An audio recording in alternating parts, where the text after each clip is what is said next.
Welcome to the Deep Dive.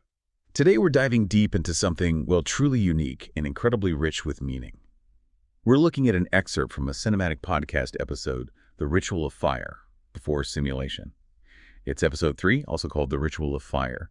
And this isn't just, a scene. It feels more like a profound window into a really potent symbolic event. Our mission, really, is to unpack its many layers, to help you understand the powerful implications of enacting a ritual of fire, especially in a world that seems to have moved beyond these kinds of primal acts. Yeah, and what immediately grabs you, I think, is that core tension in the source material itself, this whole idea of a world before simulation. And in this story, simulation, well, it's not just VR or something simple like that. It implies something bigger, maybe a state where authenticity, identity, even reality itself might be digitally filtered or maybe even replaced. Right. So this before simulation setting, it feels very deliberate, almost defiant, a counterpoint where elemental things like flame and the power of story, they aren't just old relics. They hold real, renewed significance. And this ritual becomes a conscious assertion of identity, of memory, against some unnamed encroaching force. It makes us ask, what truly endures? What has value beyond the digital? So let's really try and step into this moment, transport ourselves there. Imagine night's fallen. There's a sanctuary. It's glowing with firelight, warm, flickering. And at the center, Akeem Hollywood Walker. He's surrounded by this palpable silence and watchful eyes. The outsider, they haven't crossed the gate, the source says, but they've come closer, which feels significant, doesn't it? Like desperation or maybe fascination? Yeah, definitely a sign of something shifting. And Walker's first act, he builds the fire higher. But then he declares, and you can feel the weight of it, not for warmth, for memory. These incredibly powerful lines, they just set the tone for everything. Before a simulation, there was flame. Before algorithm, there was story. Wow. That's a complete recalibration of value, isn't it?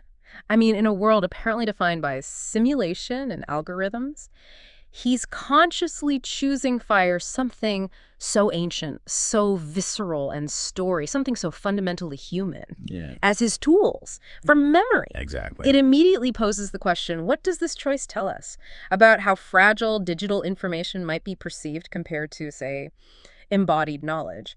This almost sacred knowledge passed through ritual, through community. Yeah, like it can't just be wiped. Right. He's basically asserting that some kinds of memory aren't meant for servers. They're meant to be felt, shared, maybe even literally burned into being, An insistence on something physical, almost spiritual preservation.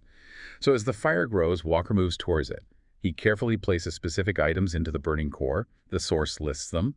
A rusted wrench, a torn page from a pre-digital manual, and a vial of heirloom seeds. And the narration really underscores it. Each item burns with purpose. Each flame speaks. And the reaction from the outsiders watching is intense. Some kneel, some weep. This isn't just burning stuff, is it? Oh, absolutely not. What's really insightful here, I think, is how Walker isn't just showing these things. He's effectively kind of re-encoding an entire civilization's operating system, but not onto silicon, into flame, into communal memory. Re-encoding, I like that. Think about the choices, that rusted wrench. It's not just about manual labor, though it is that too. It speaks to maybe the erosion of a physical way of life, the fading memory of tangible creation in a world that's maybe gone intangible. A relic. Yeah, a relic of when things were built to last, maybe, not just uploaded. Then the torn manual page. Well, that's discarded knowledge, isn't it? Or forgotten knowledge. Yeah. A physical link to a past tech era. A fragment of a lost instruction set, kind of. For a different reality. Exactly. And the seeds, heirloom seeds. That's continuity, potential, connection to the land, a sustainable future, a cycle of life that predates and maybe defies the digital altogether. Taken together, these aren't just random items. They're fragments of a whole way of life, being honored, sacrificed, maybe encoded into the fire's memory, making sure their essence survives somehow, viscerally. So the fire isn't just consuming, it's transforming, archiving these legacies in a new, active way. And then Walker shifts his focus, delivers this powerful address, but not to the observers directly. He speaks to the land. He declares, "We were makers, builders, keepers of the old code. They called us obsolete, but we are the archive." That phrase, the old code, what do you think that really encompasses here? Well, it's definitely not just software code, right? It feels much broader. It's like the inherited knowledge, the craftsmanship, the blueprint maybe of human ingenuity and our connection to the physical world. Skills, traditions. Exactly. The wisdom of how to interact directly with the world. to build, to sustain, to create tangible things, before the digital age took over everything. And for that way of life to be called obsolete by some new order, that's a huge statement about changing values. Yeah. But Walker just flips that narrative. We are the archive. It's brilliant. This isn't data on servers. It suggests memory, history, essential knowledge are embodied in people, their traditions, tangible artifacts, a living memory archive, physically carried. It really brings home the human element of preserving knowledge, doesn't it? Yeah. And after that declaration, his actions stay deeply symbolic. He draws a circle in the dirt, such a primal act, demarcation, sacred space. Inside it, he places 3 more things: a map etched in graphite, a compass carved from bone, and a scroll sealed in wax. And again, look at the choices. So deliberate. A graphite map, a bone compass, a wax-sealed scroll. These are all tools for navigation, for knowledge, but they emphasize physical journey, right? Right. Direct experience, handcrafted wisdom. It's about understanding the world through touch, observation, skill. A stark contrast to just, pulling up Google Maps. Exactly. It's a deliberate contrast to digital navigation or these vast impersonal databases. It's knowledge that's lived, felt, carried, not just accessed. This whole act feels like reestablishing a relationship with the physical world, asserting that real understanding comes from direct engagement, not just screens. You can really feel the weight of that difference. And here's where we get a really interesting contrast in how the ritual is actually observed. Walker hasn't invited anyone to participate directly, but then it says, the young woman with the scar steps forward again. She kneels by the fire, puts a copper token into the flame, and the source tells us it does not melt, it glows. It's this beautiful, intensely personal moment of affirmation. Yeah, and what's striking is exactly that juxtaposition you mentioned, the glowing copper token that suggests such a deep personal affirmation, right? A connection, resonance within the ritual. It's a powerful moment. Internal validation, individual, almost like a spiritual bond forming, and acceptance of this old code. But then, immediately after that very intimate act, we get the external intrusion. Yes, that intimate moment is just shattered. We hear a sudden gust of wind, then a distant drone hum approaching, and then a drone passes right overhead. Its lens scans the fire, then it retreats. The message is chillingly clear. The ritual has been seen. And that's the stark contrast. From the personal token to the drone's technological surveillance. Disembodied, impersonal, just collecting data. But Walker's response is fascinating. They watch, they fear, they remember what fire means. He connects their watching not just to data collection, But to fear. yeah, to a primal, ancient fear on the part of the watchers, a fear of the power being displayed, a power they might have forgotten or tried to suppress.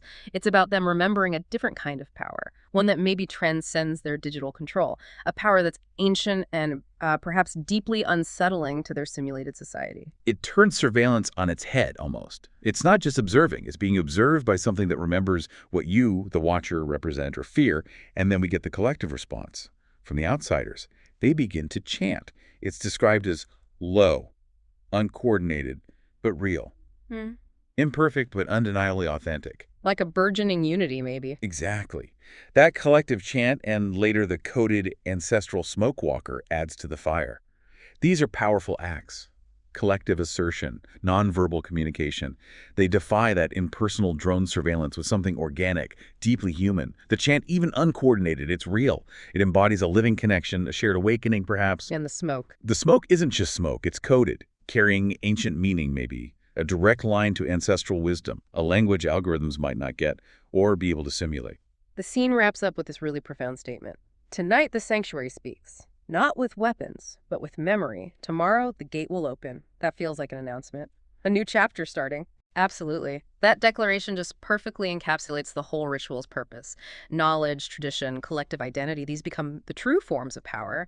It signifies this memory isn't just looking back, it's not nostalgia, it's a live, active force, capable of inspiring collective action. And the idea that the sanctuary speaks not with weapons, but with memory. Well, that frames the ritual as this quiet, profound resistance against a force valuing simulation over soul, maybe? Data over lived experience. Yeah. So the gate opening tomorrow, it's not just a physical thing, it feels like an opening to a new future, one built on the foundations of this reclaimed old code. Wow. This has been Such an immersive deep dive into the ritual of fire, Mm. really exploring the profound meaning of memory, tradition, identity. Mm. Especially in a world grappling with the digital age, we've seen how a ritual, just a series of simple but potent acts, can become an archive, or even, a powerful form of quiet defiance against this encroaching, simulated world. It really does compel us, I think, to consider, well, in our own lives, what actually constitutes our old code? When so much information feels fleeting, digital, when our experiences can feel increasingly mediated, maybe even simulated, what are the tangible objects or stories that we would metaphorically place into a fire to preserve them for memory, to make sure they truly endure? And what does it mean for us, for our communities, when memory itself becomes the most potent and maybe even the most subversive force we possess? That is a truly thought-provoking question to leave you with. Thank you so much for joining us on this journey of discovery today and for reflecting on these fascinating ideas. We hope you continue to ponder your own old code long after this deep dive ends.